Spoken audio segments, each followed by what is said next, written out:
안녕하십니까. 충북대학교 고대학 배석철입니다.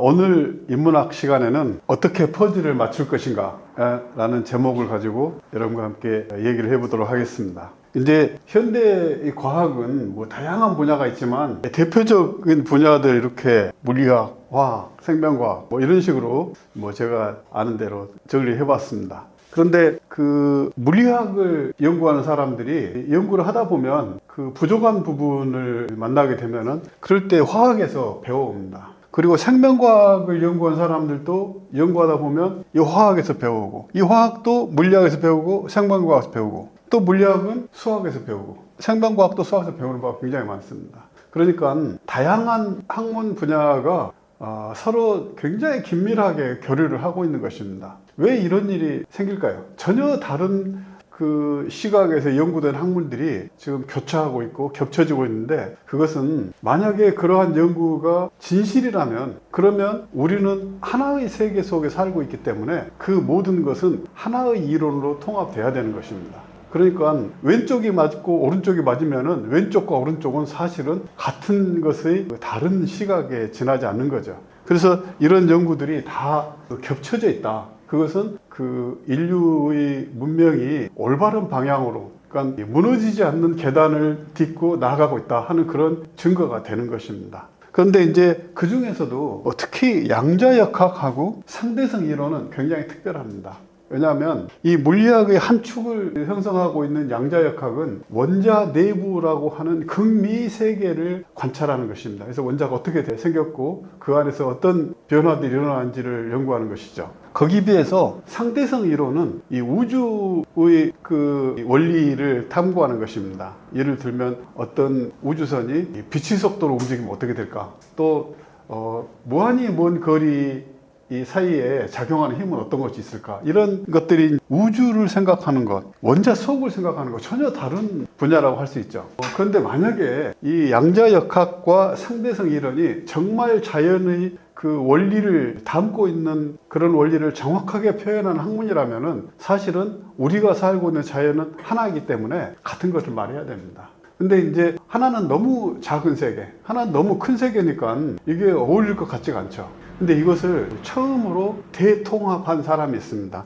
그 사람이 디렉이라는 사람인데요. 1902년에 태어나서 1984년에 돌아가셨습니다. 이분은 양자역학과 상대성 이론을 통합해서 원자를 해석한 겁니다. 그러니까 그 광대한 우주를 설명하는 상대성 이론을 원자 속에 끌고 들어와서 이 원자를 해석하는 데 성공한 것이죠. 이 사람이 바로 양자역학과 상대성 이론을 통합해서 1933년에 노벨 물리학상을 받았습니다. 이 새로운 세계를 이해한다고 하는 것은 기존에 우리가 알고 있는 것을 바탕으로 해서 그 다음 단계를 딛고 올라가는데, 가장 현명한 방법은 기존에 알려져 있는 것들의 공통점을 발견하고 이 공통점을 통해서 두 개를 통합하는 연결 관계를 찾아내는 것이죠. 이런 내용은 좀 너무 딱딱하기 때문에 좀 알기 쉬운 예를 한번 찾아봤습니다. 이 김춘추라는 사람은 신라 시대의 왕을 지낸 사람인데요. 603년에 태어나서 661년에 사망했습니다. 이분은 굉장히 특별한 사람인데, 아버지는 영춘이라는 사람이고요. 영춘은 누구냐면 그 이전에 그 왕이었다가 쫓겨난 사람 아들인데, 그 영춘이 선덕여왕의 여동생하고 결혼했습니다. 그래서 이제 그 사이에서 태어난 사람이 김춘추인데, 이 김춘추란 사람은 그 행적을 살펴보면 정말 그 시대의 최고의 연걸이라고 할 만한 사람입니다. 이 사람이 무엇을 했는가 보면은, 여기 신라에서 서기 642년, 선덕여왕 한 11년째, 이 선덕여왕 11년째면은 어떤 시대냐면은 여왕이 자장법사, 중국에서 유학하고 돌아온 자장법사를 만나서 비로소 신라의 기틀을 세우기 위해서 황룡사 구층탑을 세우려고 결심한 바로 그때입니다. 근데 그 해에 이 김춘추는 고구려를 방문합니다. 왜 이 김춘추가 고구려를 방문했냐면, 그 백제가 굉장히 강하게 이 신라를 압박을 해오는 겁니다.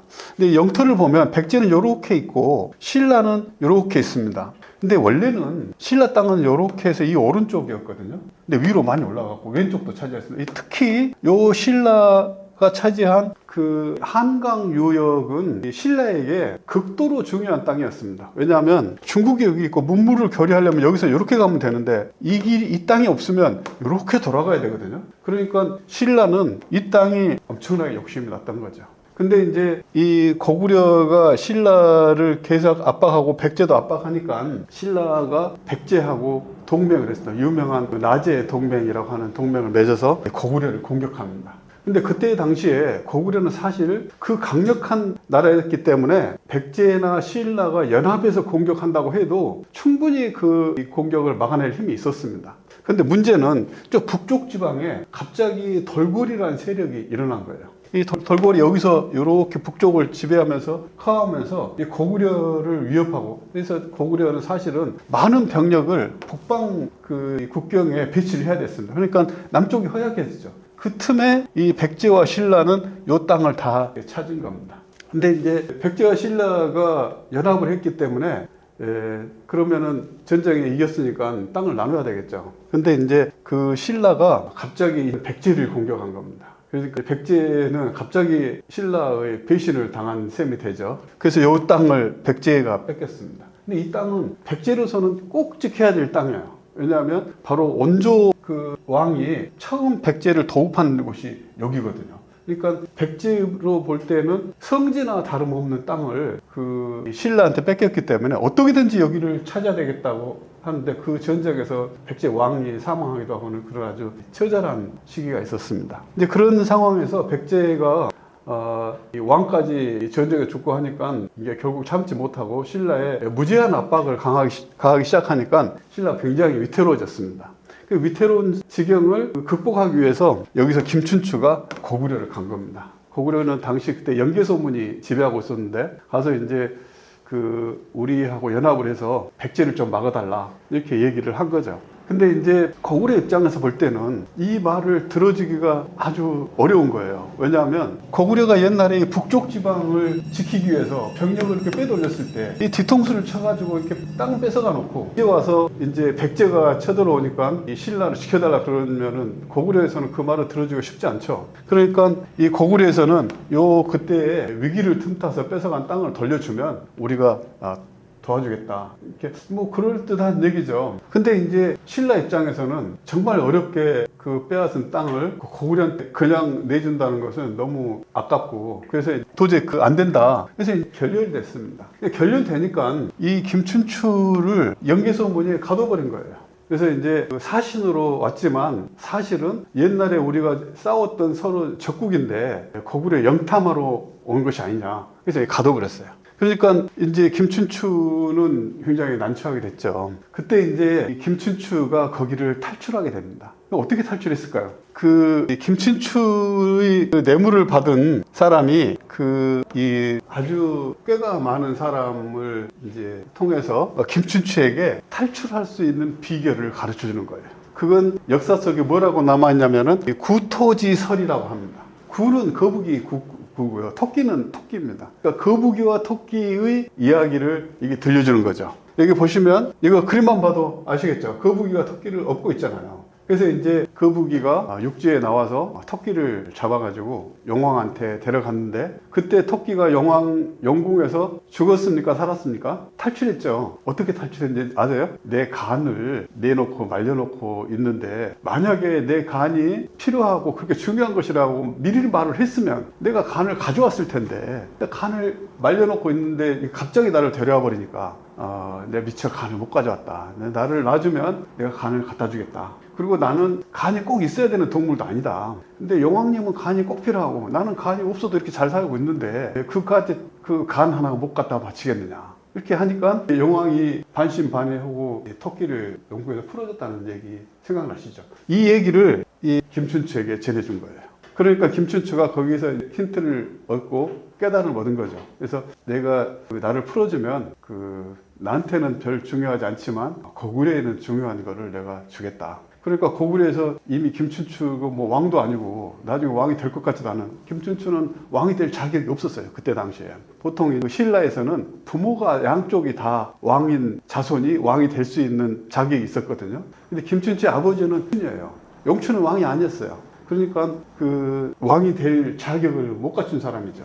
근데 나중에 용춘이 왕이 되긴 했어요. 어떻게 됐을까요? 김춘추가 왕이 되긴 했어요. 그거는 이제 용춘의 신분이 그 왕이라고 해도 왕족이라고 해도 될 만한 미묘한 것이 있었기 때문인데 다음 기회에 자세히 설명드리도록 하겠습니다. 이 얘기를 보면은 우리가 알고 있는 벨주부전이라고 하는 이야기가 얼마나 오래된 얘기인지 알겠죠. 서기 660년이니까 적어도 1400년 이상 전에 있었던 얘기라는 거예요. 그러니까 이 얘기가 지금까지 전해지는 것은 그 토끼와 거북이 사이에 그런 어린이 장난 같은 그런 얘기를 담고 있어서 동화처럼 내려온 것이 아니고 사실은 이 안에는 정말 국가 대기가 걸린 그 비결이 여기 숨어 있었던 겁니다. 김춘추가 꼭 살아 돌아와야만 돼요. 여기 보시면 이 김춘추는 고구려에만 간 게 아니에요. 그 다음에 여기 642년이고 그 다음 647년에는 일본에도 갔어요. 바로 이 신라를 구하기 위해서 주변국을 전부 다니면서 이렇게 자기 신라를 구하기 위한 노력을 한 거죠. 고구려에 붙잡혔다가 간신히 탈출한 사람이 또 다른 나라에 그 일을 하러 또 갈 수 있겠습니까? 그걸 김춘추가 한 거예요. 그 다음에는 648년에는 바로 이 다음 해죠. 이번에는 이제 당나라를 가서 그 당나라 황제를 만나서 또 교섭을 합니다. 근데 이제 이때에 이 김춘추의 교섭이 성공한 거예요. 그래서 신라와 당나라 연합이 이때 이루어진 거죠.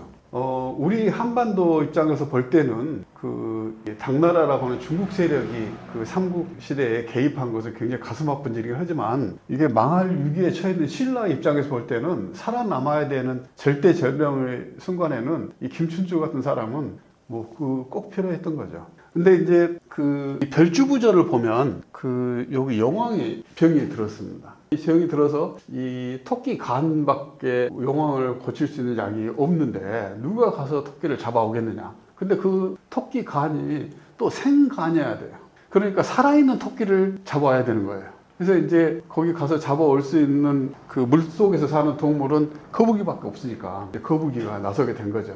근데 거북이가 이 토끼를 잡으러 나갈 때 맨손으로 나간 게 아니에요. 별주부전 잘 보면 그 영궁에서 준비한 5가지 보물을 가지고 나왔습니다. 그 5가지 보물이 뭐냐면 금, 은, 보석, 음악, 향 이 5가지를 가지고 나온 거예요. 5가지가 무슨 정도일까요? 혹시 뭐 때문에 저게 필요하다고 생각하세요? 예를 들면 보물을 가지고 가서 토끼에게 보물을 주고 토끼를 꼬드겨 데려온 데 썼을까요? 아무리 보물을 줘도 자기가 죽으면 무슨 소용이에요. 그러니까 그 토끼가 아무리 바보라고 해도 이런 게 속아서 자기 목숨을 내놓을 것 같지는 않잖아요. 근데 어쨌든 저걸 가지고 나왔습니다.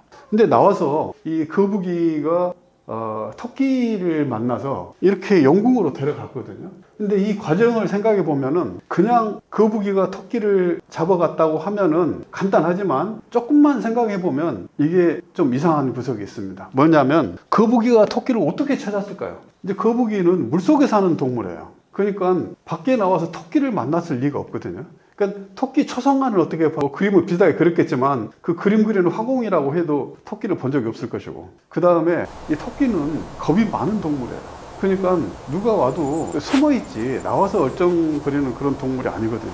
그러니까 거북이가 만나기 아주 어려운 거예요. 그러니까 거북이가 토끼를 찾은 게 과연 운이 좋았을까? 아니면 천재였을까? 어느 쪽이었을까요? 운에 맡겨서 할 수는 없어요. 그러니까 우리는 그 어떤 살면서 승부를 걸어야 될 때가 있습니다. 중요한 승부를 걸어야 될 때가 있는데 이 승부에서 이기는 사람이 있고 승부에서 지는 사람이 있거든요. 그래서 사람들이 볼 때 승부에서 이긴 사람은 운이 좋았고 승부에서 지는 사람은 운이 나빴다고 생각하지만 잘 들여다보면 사실은 그렇지가 않아요. 정말 큰 승부를 하는 사람은 이길 수밖에 없는 그 필연적인 장치를 가지고 그 도전하는 거예요. 그러니까 그 지는 사람은 자기가 운이 나빴다고 생각하고 운이 없어서 졌다고 생각하기 쉽지만 이긴 사람 입장에서 볼 때는 자기는 이길 수밖에 없는 게임에 나서서 자기가 취할 것을 가지고 취해온 것 뿐이에요. 그게 겉으로 드러나지 않은 것 뿐이죠. 그러니까 영왕의 생명이라고 하는 정말 중요한 문제에 걸렸을 때 이 거북이가 나올 때는 반드시 토끼를 잡아서 데려갈 수 있는 전략을 가지고 나와야만 되는 거예요.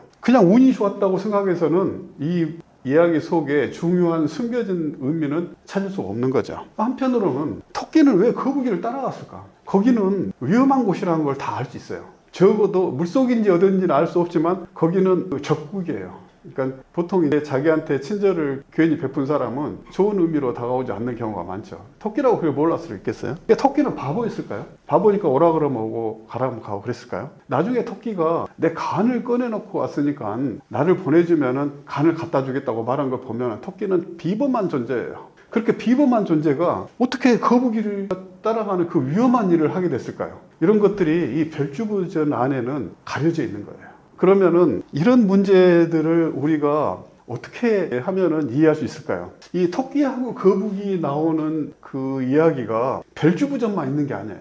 아주 신기하게도 지금부터 한 2500년, 2600년 전에 유럽에서 살았던 이솝이라는 사람이 말한 이솝 우화에도 이 토끼하고 거북이 이야기가 나와요. 이 사람 이제 이솝이라는 사람인데 꼽추에다가 못생기고 노예로 태어났는데 이 사람이 너무 지혜로워서 노예에서 풀려나고 아주 그 사람들에게 많은 교훈을 남겼다는 사람이죠. 근데 이 사람이 한 우화 중에 토끼하고 거북이 이야기가 있습니다. 이 얘기를 한번 보면은 이 토끼하고 거북이가 달리기 시합을 한 거예요.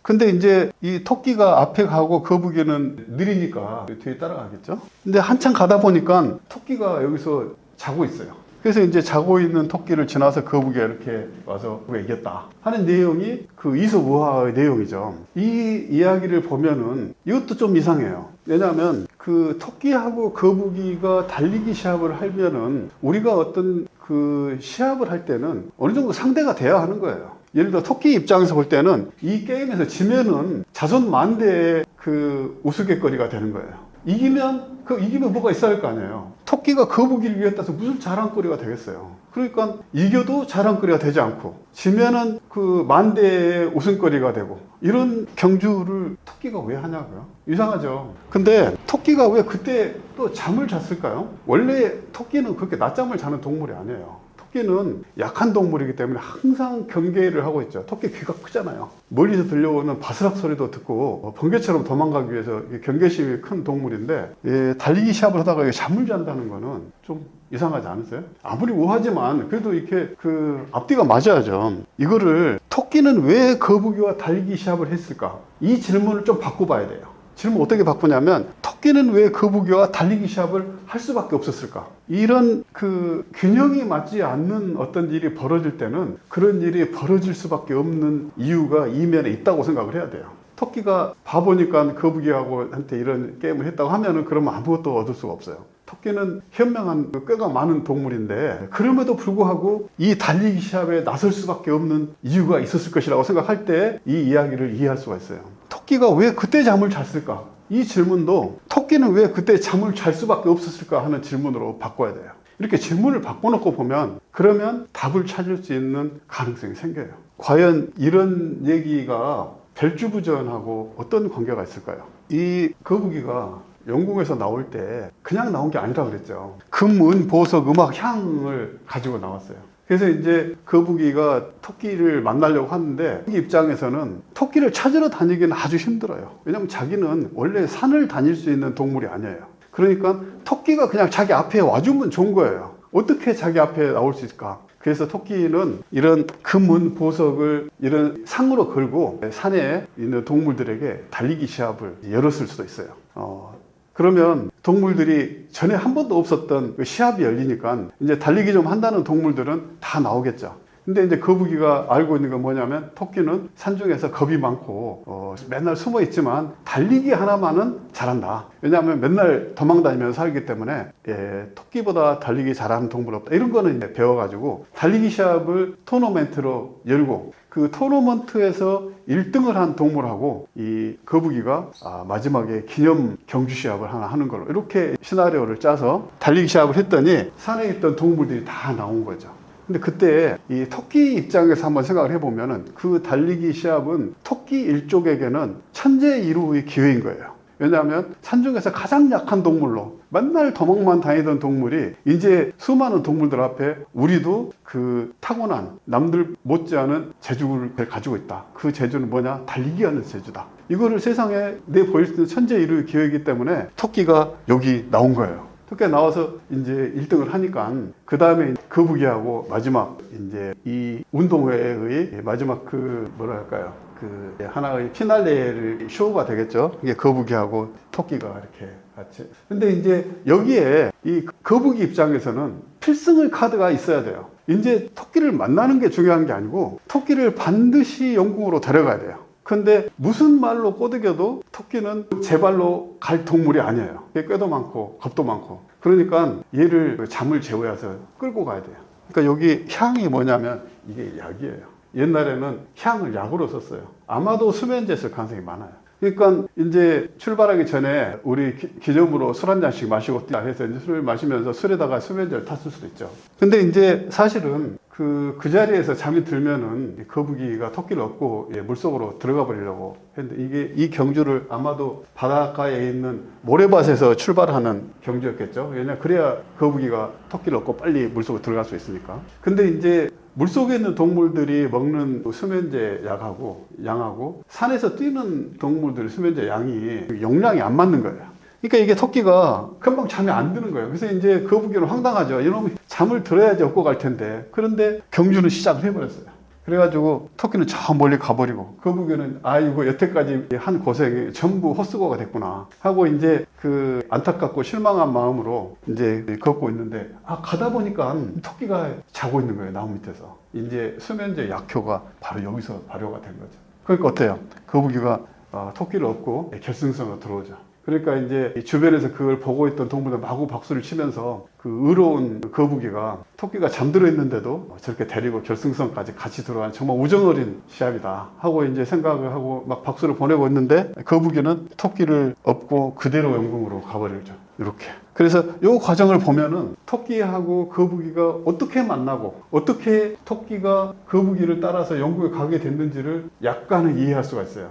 이제 이런 거는 많은 사람들이 이 승부를 할 때 어떻게 이기는 사람은 도대체 어떻게 이기는지 잘 보면은 이기는 사람은 항상 이겨요. 지는 사람은 항상 져요. 왜 그럴까? 이기는 사람은 이길 수밖에 없는 시나리오를 가지고 가는 거예요. 프로그램을 가지고 가는 거예요. 그런데 지는 사람은 그런 프로그램이 없어요. 그러니까 이 절주부전에서 볼 때 거북이 입장에서 반드시 토끼를 찾아야 되고 반드시 그 토끼를 영국으로 데려간다고 하는 그런 꼭 성공해야 될 미션을 받았을 때 어떤 작전을 세워야 되는가. 이 토끼가 아무 생각도 없이 나와서 그냥 산을 헤집다가 토끼 만나면 얘기해보고 잘 되면 데려가고 안 되면 말고 이렇게 하는 게 아니라는 거예요.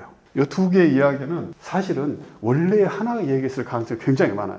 둘 다 굉장히 오래된 얘기고 다 1500년, 2500년 이상 된 얘기예요. 그러다 이것이 중간에 나오다가 세상에 전해지면서 두 개로 쪼개졌을 가능성이 굉장히 많죠. 이렇게 사실은 서로 다른 이야기지만 이게 등장인물이 닮았잖아요. 토끼와 거북. 이 닮은 점을 찾아서 그 양쪽의 두 개의 이야기 속에 이해 안 되는 부분들을 이 두 개가 연결되면서 서로 설명을 해주는 경우는 굉장히 많아요. 바로 이런 것들이 과학자들이 수학에서 물리학자가 수학에서 배우고 또 생명과학자가 화학에서 배우고 다 이렇게 배우는 거예요. 디렉이 양자역학과 상대성 이론을 결합시키고 전혀 다른 내용인 것 같지만 사실은 그 안에 전체를 꿰뚫는 의미가 있는 거예요. 오늘 말씀드린 내용 중에는 이 세상이 정말 그 하나의 세계이고 우리가 알고 있는 것이 정말 진실이라면은 어느 스토리도 따로 놓을 수가 없는 거예요. 다 연관되어 있을 수밖에 없어요. 그 연관된 고리를 찾아서 연결시킬 때 우리는 새로운 것을 볼 수 있고 더 많은 걸 이해할 수 있는 것이죠. 재밌었습니까? 오늘은 이걸로 마치겠습니다.